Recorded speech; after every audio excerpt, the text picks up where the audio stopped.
Monday, 28th of December 2020. Hope everyone enjoyed the Christmas break. A little bit more quiet than normal, but I hope nonetheless everyone was able to enjoy it in some way, shape or form. Of course, the day before Christmas, the 24th, was the day where the UK-EU Comprehensive Free Trade Agreement was finally published and was made public in some way or another to everyone. A monumentous day, nonetheless, for those grieving the exit of the EU, as well as those who have been campaigning for it for some time.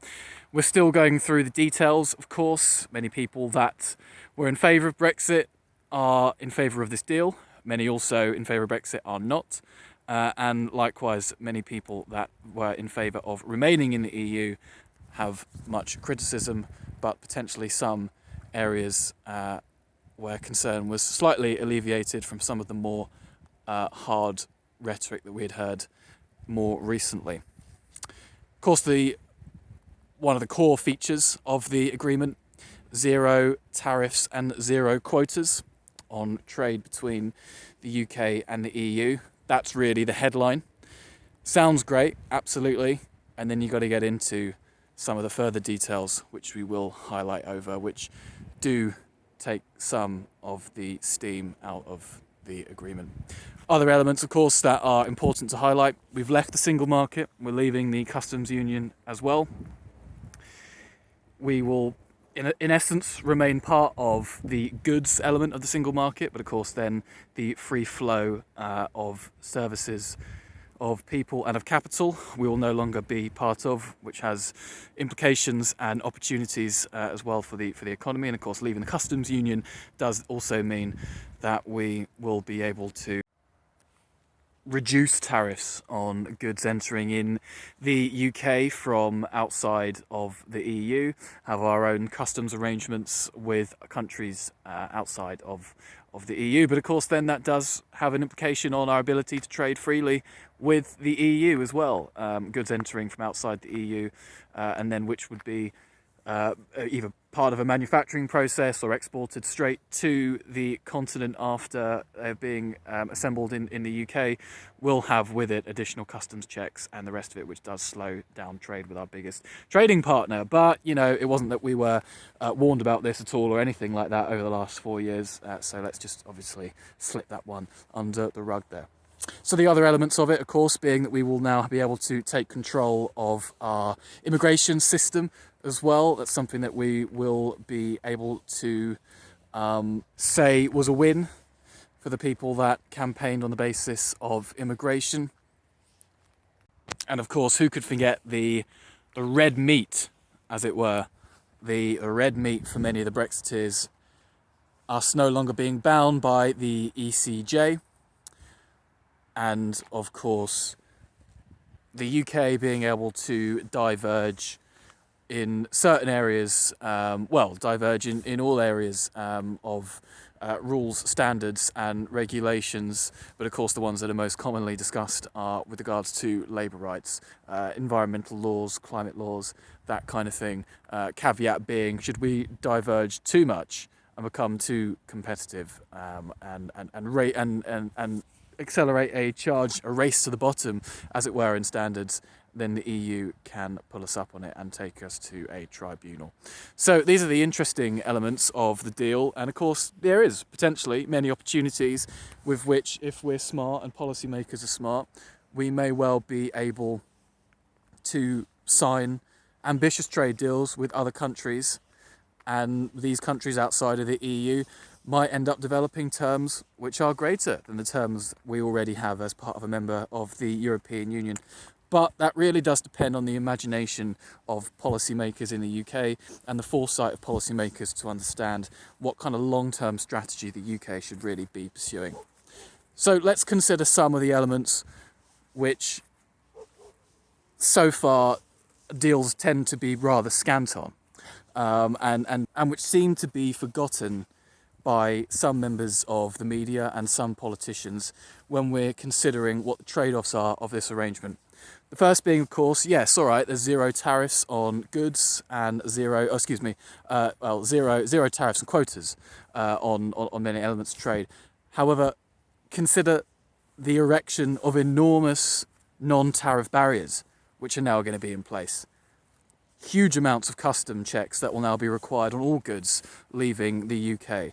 If we thought that the congestion at ports, key ports within the UK through COVID was bad, then unfortunately much of that logjam is going to be continuing for the foreseeable future as exporters all over the country try and get to grips with the new red tape, the new export checks that are required, and all the rest of it.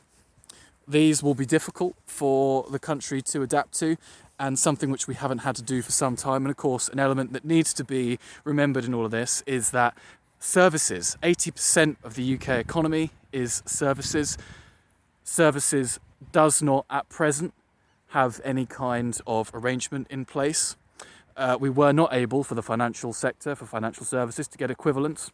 That means that many parts of the City of London and other regions in the UK that are some of the best locations in the world, and especially in Europe for clearing services in euros and all the rest of it, will not at present be able to actually commit the services that they've been doing for the last few decades, at least under the current arrangements that they've been used to. It is yet to be seen how problematic this will be, but nonetheless, this will probably only hasten much of the exit that we've seen from these financial giants. That, albeit potentially parts of the economy we don't want to pander to too much, they are nonetheless critical to the UK status in the world. We've already seen our place at the very top of the apex of the global financial sector being removed and supplanted by New York, and there's every likelihood that we might soon be supplanted by people on the continent there as well. And of course, returning to services, a big issue that hasn't been discussed yet is the fact that qualifications, UK qualifications, will no longer be recognised in the continent. So consider, for instance, the huge consultancy and legal sector in the UK, and the fact now that these organisations will need to consider whether they want to continue hiring UK staff who do not have European qualifications, perhaps with the fervour which they have been doing over the last couple of years, as now if they want to do deals on the continent, they want to sign something, they will need European members of staff who have the qualifications necessary to do deals with European agents. This then, of course, means that potentially accounting firms, consultancies, legal firms, all the rest of it, will need to really consider, do they scale up operations in the UK, or do they move certain operations to the continent, which would naturally be one of the solutions they might decide to make. Do they scale back hiring of UK staff, hire more European staff, again, another likely opportunity, or do they consider spending lots of money on getting UK staff to take more exams, European exams, potentially even go back to university to do some of these, to get some of these qualifications. These are all things that really these companies don't want to be having to decide, and will all be certainly to the detriment of the UK. Thinking more on the cultural side as well, woven in culture and economics woven together. Hefty visas now required for musicians, performing arts, people and bands, groups, all the rest of it.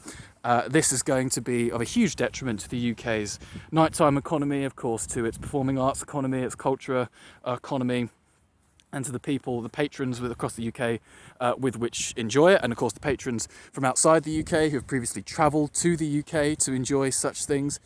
This is going to, in a moment as well, when what we would need to see in 2021 is an explosion of the performing arts economy to try and make up for lost time since the COVID shutdown of 2020. This is going to be of a huge detriment to that, and of course continue to erode our place on the globe as a cultural beacon, as it were, for performing arts, music, drama, acting, plays, all the rest of it there. Another area which pivotal in a similar sense, both in terms of its symbolism, how symbolic it is to the people, as well as also the economics, is the loss of Erasmus scheme. Yes, we've got the new Turing scheme that's meant to be booted up next year. We have yet to see any details on this, and so it's potentially too early to offer a critique of what that scheme might be. Like be in no doubt, the loss of the Erasmus scheme is going to be of a huge detriment to the UK's incredibly, well, prior to Brexit and prior to COVID, a huge growth element of the UK economy, universities were, and potentially still could be, but certainly with the loss of Erasmus, you can expect many less European students taking up courses in the UK, which would be of an enormous hit to the economy, as well as, of course, also our relationships, R&D, our ability to commercialise new technologies across other universities, working in partnership with universities, accessing funding, that kind of thing is all going to be hit. How attractive we are to a core partner. Yes, of course, the special relationship, as it were, with the United States. I think one of the things which is abundantly clear is that now that our security arrangements, leaving the European arrest warrant, leaving Europol, leaving some other institutions as well, voluntarily, I might add, we were encouraged to stay in, but we decided to leave. We will no longer have access to real-time databases, or just in general, some of the larger databases that have been amassed over years. And so it's funny that some people's arguments for leaving, including a relative of mine, of leaving the European Union was principally on the basis of safety, and so that we can deport whoever we want from the country we deem to be criminals or terrorists. Interesting how now we have locked ourselves out of many of the core security arrangements we had in place, but nonetheless we're a less secure country, quite possibly after we have formally left at the end of this year. The implications for our relationship with the US, quite substantial. The US look to us as a common security partner, of course one of the members of the Five Eyes, the only European member of the Five Eyes. That now has a grave implication for our ability to maintain a reliable ally to the US, not least also from the economic perspective. We now no longer have a seat at the table and cannot pursue policy and economic arrangements and change, reform, ideas, etc., which are mutually aligned in our thinking between the US and, of course, the UK. This is something which we have yet to see what the implications might be for our relationship, but certainly I don't think Biden presidency will be taking too well to it. So it's an interesting area. Whistle-stop tour are some of the core areas that we will now be missing out on as we leave, areas which potentially are not being discussed as frequently as may be necessary.